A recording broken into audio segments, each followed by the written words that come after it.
This is Monday Night Football. This is Miami at Carolina. Let me just stop you right there because I know what you're going to tell me. Oh, definitely play Jay Cutler this week. Yeah. Okay.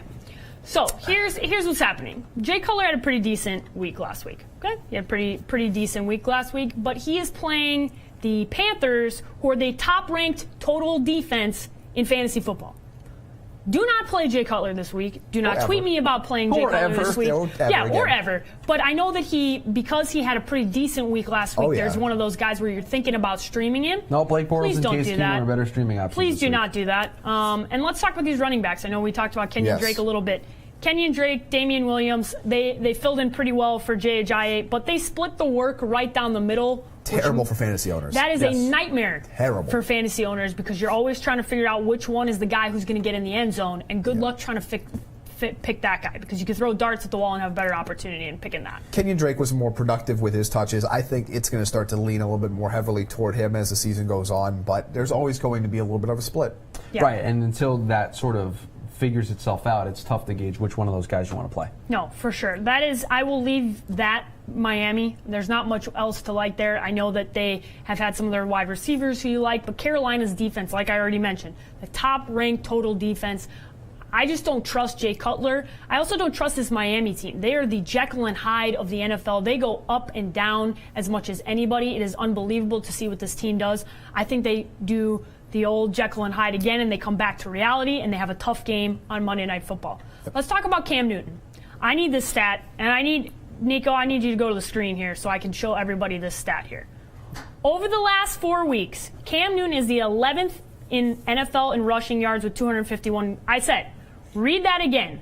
11th in the NFL, not among quarterbacks. He's rushed for more yards in that span than the entire rest of his team combined. So you're saying it's a good thing that I traded for Cam Newton? What does that mean? That means that Cam Newton is back to being Cam Newton as far as what he does best. He is a value in fantasy when he runs the football, and obviously when he is 11th overall in rushing, that is great for you. That is great for you because he picks up numbers. He likes to get himself in the end zone. He does tend to get himself injured sometimes when he's doing that, but that is Cam Newton. This is Cam Newton at his best, and they're allowing Cam to do his thing. High floor. It raises the floor for quarterbacks. It's what's helped Tyrod Taylor be ranked in the top 10 this week, even though it's going to be a bad matchup. He's going to have a great week this week. It's because, again, rushing attempts and successful rushing attempts raise your floor. That's the most valuable piece. Anybody who owned, let's say, Tim Tebow a few years ago or Michael Vick many moons ago will remember how valuable that is. And Cam Newton finally looks healthy.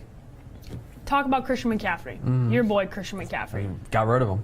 You got rid of him. You got rid of him, and then he gets in the end zone and has a pretty decent game. Christian McCaffrey. And it was the week I traded for A.J. Green. Yeah, and he 15 carries last week, the most he's seen since week 1, and 66 yards and 4.4 yards per carry. Those are his season highs. Yeah, and he's still getting the ball out of the backfield, which makes him valuable in PPR. I think it's time. The switch has been flipped. It is now the McCaffrey show. Jonathan Stewart is no longer startable. I think what we anticipated to happen earlier on happened a little bit later, but I do think now it is McCaffrey going forward that you're going to want to pay attention to. Yeah, Christian McCaffrey is certainly becoming that guy, especially in PPR formats. The league that I'm in is not a PPR format. Jamie saw the scoring in that league. It's it's bad. So I was able to get rid of him, and I feel as though he's going to be. I always thought from the get-go he was going to be the major guy in this offense.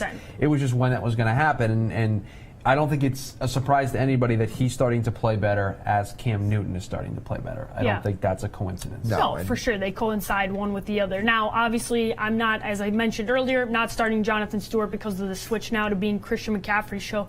Calvin Benjamin out of the picture. We already mentioned that. Got traded away. He's now starting for the Buffalo Bills.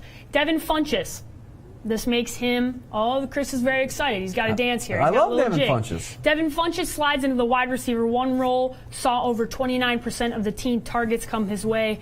We talk about volume. That's a Jamie word. He likes to talk about the volume. Big volume guy. Big volume guy. Devin Funchess. He's been that guy for this team this year. Obviously, now with the other wide receiver out of the picture, that means good targets for you. I think against this Miami defense that hasn't been great, it's a good matchup for Devin Funchess and for this Carolina team overall. Is there any other guys you want to look at here? Ed Dixon, I know people are trying to make that a thing. I'm playing him this week. Okay. Yeah, I'm playing him this week. I think he's going to be able to have a good game tonight. I know he hasn't played well as of late, but I think tonight he gets back involved.